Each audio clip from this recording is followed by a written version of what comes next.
Hi super fans, I am Swapnil and ये है Agatha all along के episode 4 if I can't reach you let my song teach you का complete breakdown with hidden details and Easter eggs. So without wasting any more time, spoilers warning के साथ let's begin the breakdown.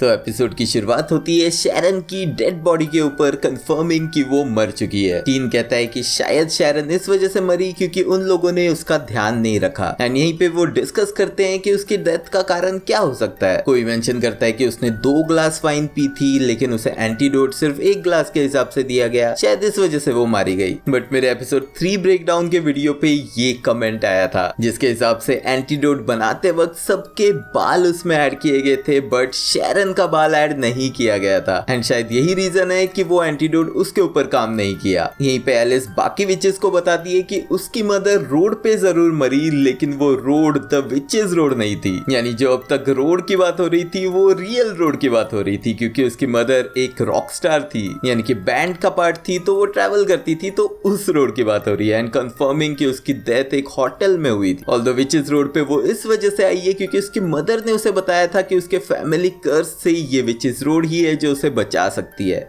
जो इस episode में होते हुए दिखेगा। Although आगे बढ़ने के लिए उन्हें एक ग्रीन विच की जरूरत है जिसके लिए एगथा सजेस्ट करती है कि वो एक विच को समन कर सकते हैं। इस पे जब टीन एगथा को कहता है कि पीपल कांट बी रिप्लेस्ड तो एगथा उससे कहती है कांट दे। अब पिछले एपिसोड की तरह इस एपिसोड में भी बहुत सारा वर्ड प्ले होते हुए दिखता है, हिंटिंग अगेन कि टीन शायद कोई और है किसी और की बॉडी में, स्पेशली क्योंकि एगथा कहती है कि people can be replaced. Although Agatha का यहाँ पे कहने का कुछ और ही मतलब है क्योंकि उसे लग रहा है कि टीन उसका बेटा है, जो हमें आगे जाके एपिसोड में और क्लियर होगा। बट साथ ही में ये भी क्लियर होगा कि रियो विडाल एक्चुअल में कौन है एंड टीन आखिर कौन है, बट वो सब कुछ वीडियो के एंड में। अब टीन की स्पेल बुक को यूज करते हैं ग्रीनविच को समन करने के लिए, वही स्पेल बुक जो एपिसोड 2 में हमने उसके पास देखी थी। एंड समन होते ही ग्राउंड में से निकलती है रियो विडाल एज ग्रीनविच। ऑल्दो यहीं पे क्लियर होता है कि रियो विडाल के बारे में बाकी विचेस को कुछ आइडिया नहीं है, ठीक उसी तरह से जैसे रियो विडाल कॉमिक्स में भी एग्जिस्ट नहीं करती। अब वो आगे बढ़ते हैं इस विचेस रोड पे एंड हमें दिखता है एक और घर जो ऑब्वियसली उनका नेक्स्ट ट्रायल होगा। एलिस इस घर को देखते ही जाने से मना करती है और उल्टी तरफ जाती है लेकिन उसे वहां भी दिखता है वही घर, क्लियरिंग द डाउट कि विचेस रोड उन्हें उसी ट्रायल पे जाने को फोर्स कर रही है। अब इस घर के डोर पे भी हमें दिखता है एक और मून का phase, that is waxing moon. Last episode के ब्रेकडाउन में मैंने डिस्कस किया था कि चारों विचेस 4 फेजेस और 4 एलिमेंट्स को डिफाइन करती है, जिसमें से Alice Wu the protection which is fire phase, which means कि आने वाले एपिसोड में हमें मून के नेक्स्ट फेजेस जिसमें आएगा हाफ मून देन फर्स्ट या last quarter of the moon, ये दोनों फेजेस रिलेटेड होंगे नेक्स्ट एलिमेंट से। एंड आई थिंक नेक्स्ट जो भी एलिमेंट और फेज होगा वो रिलेटेड रहेगा लिलिया काल्डेरो से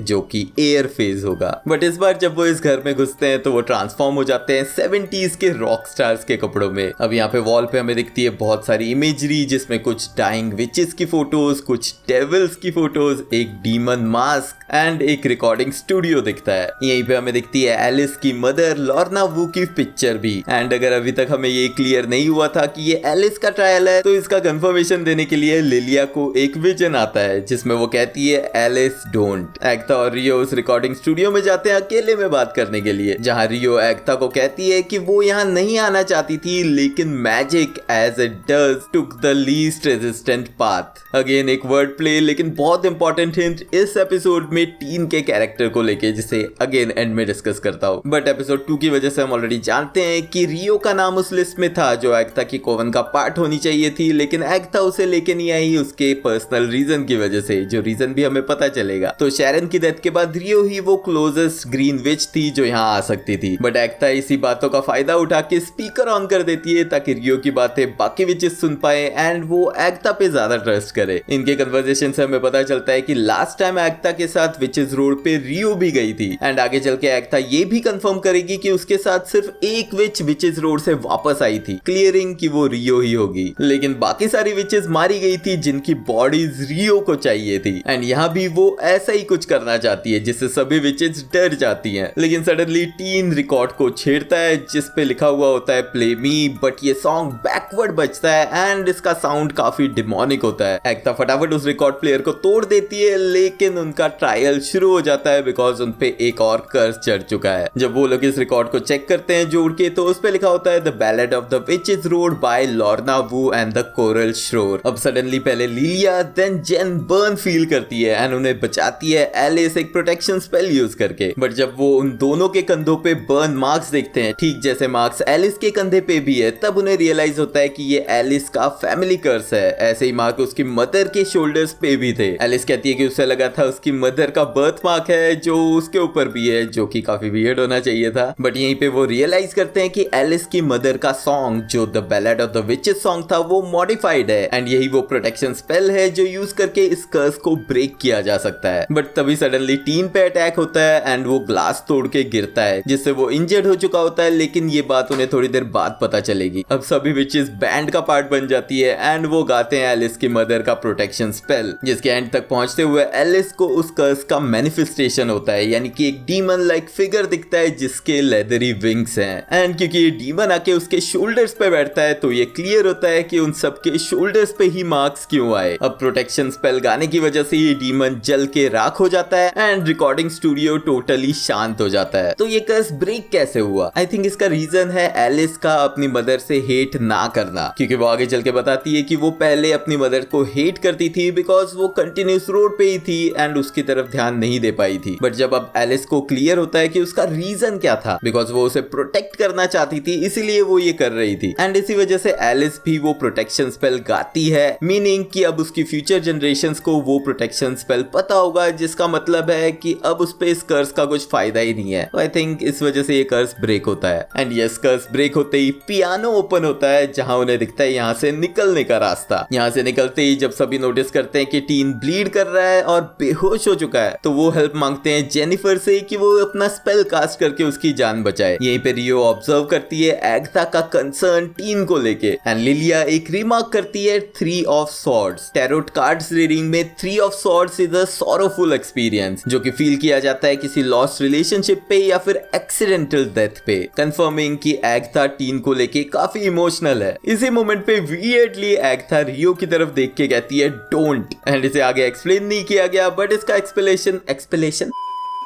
एक्सप्लेनेशन हमें मिलेगा जब ये रिवील होगा कि रियो आखिर कौन है। एंड डायरेक्टली नहीं, लेकिन इस एपिसोड के एंड में ये कंफर्मेशन जरूर मिलता है कि रियो कौन हो सकती है। जेन के स्पेल के बाद जब सभी टीन के हील होने का वेट करते हैं तो एग्था टीन के साथ ही बैठी होती है। जब टीन को होश आता है तो वो उससे पूछता है कि क्या वो सिजिल एग्था ने उस पे डाला है, सेम क्वेश्चन जो लास्ट एपिसोड की वजह से हमारे दिमाग में भी चल रहा था। बट एग्था उसे कहती है नहीं, लेकिन फिर ये भी कहती है कि शायद ये हो भी सकता है बिकॉज जिसने सिजिल डाला है उसे खुद भी याद नहीं रहेगा कि वो उसने डाला है। अब ये चीज मैच करती है स्पाइडरमैन नो वे होम में डॉक्टर स्ट्रेंज के परफॉर्म स्पेल के साथ। वही स्पेल जहां डॉक्टर स्ट्रेंज की वजह से पीटर पार्कर ही स्पाइडरमैन है, ये सब कोई भूल चुके हैं। बट यही एग्था कहती है कि इस कर्स को निकाला नहीं जा सकता, सिर्फ ये अपने आप डिस्ट्रॉय होगा when it is no longer needed. तो क्या डॉक्टर स्ट्रेंज का स्पेल भी अपने आप हट जाएगा जब लोगों को स्पाइडरमैन एंड पीटर पार्कर के रिविलेशन की जरूरत होगी? मे बी एवेंजर्स डूम्सडे की इवेंट के टाइम।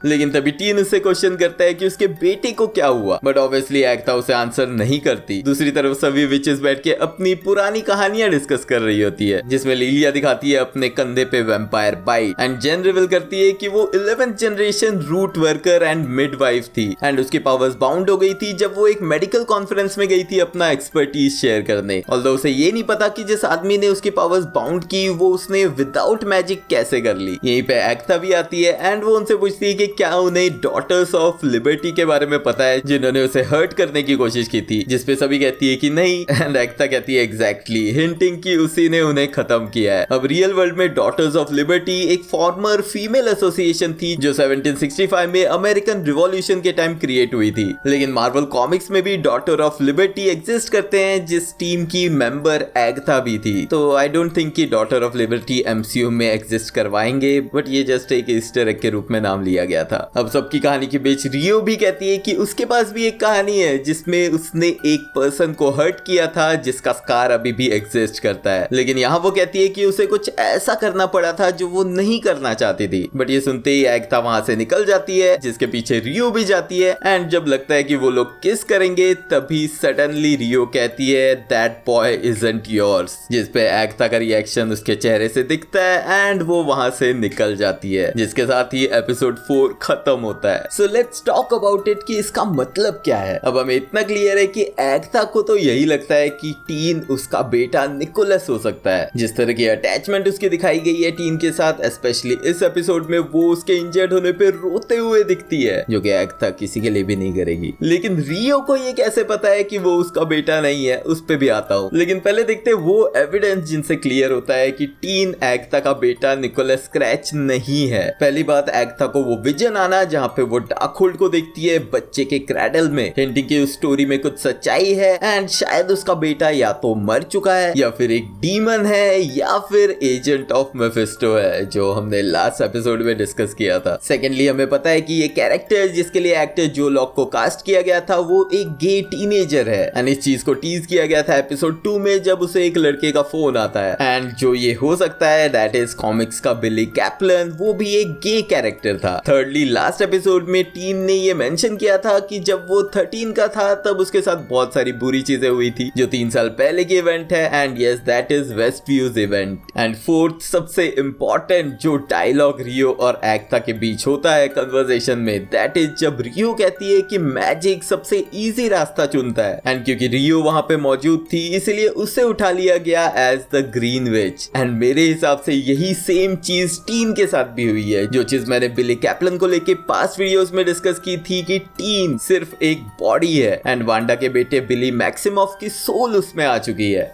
जो चीज कॉमिक्स में हुई थी। बट इस डायलॉग से ये कंफर्म होता है कि टीन वेस्ट व्यू का ही एक रेसिडेंट हो सकता है, जो वांडा विजन सीरीज के एंड में यानी कि हेक्स के ब्रेक होने के टाइम वहीं पे मौजूद था। एंड हो सकता है कि वांडा के बेटे की सोल जो कि मैजिकली क्रिएटेड थी उसने भी सबसे आसान रास्ता चुना एंड एक बॉडी को कैप्चर कर लिया जो कि टीन की बॉडी है। तो आई थिंक ये डायलॉग बहुत ही अच्छा ईस्टर एग था टीन के कैरेक्टर को लेके। लेकिन बात करते हैं रियो विडाल के बारे में। अब रियो विचेस के साथ बैठ कि जब अपनी स्टोरी शेयर करती है तो वो मेंशन करती है कि वो कुछ नहीं करना चाहती थी बट उसे करना पड़ा, जिसकी वजह से एगथा हर्ट हुई है। एंड ये भी क्लियर होता है कि एगथा उसकी लवर थी बट नॉट एनीमोर। अब यहाँ ऑब्वियसली हिंट दी जा रही है कि रियो को एगथा के बेटे को या तो मारना पड़ा या फिर उसकी डेड बॉडी से उसका सोल ले जाना पड़ा। एक तरह से हिंटिंग कि रियो डेथ का पर्सोनिफिकेशन हो सकती है, यानी कि कॉमिक्स की लेडी डेथ। इसकी एक और हिंट हमें तब मिलती है जब वो दोनों रिकॉर्डिंग बूथ में बात कर रही होती है, जहाँ रियो मेंशन करती है कि एगथा ने विचेस को मारा एंड उसे मिली उनकी बॉडीज। प्लस वो एगथा का वियर्डली रियो को देख के डोंट कहना।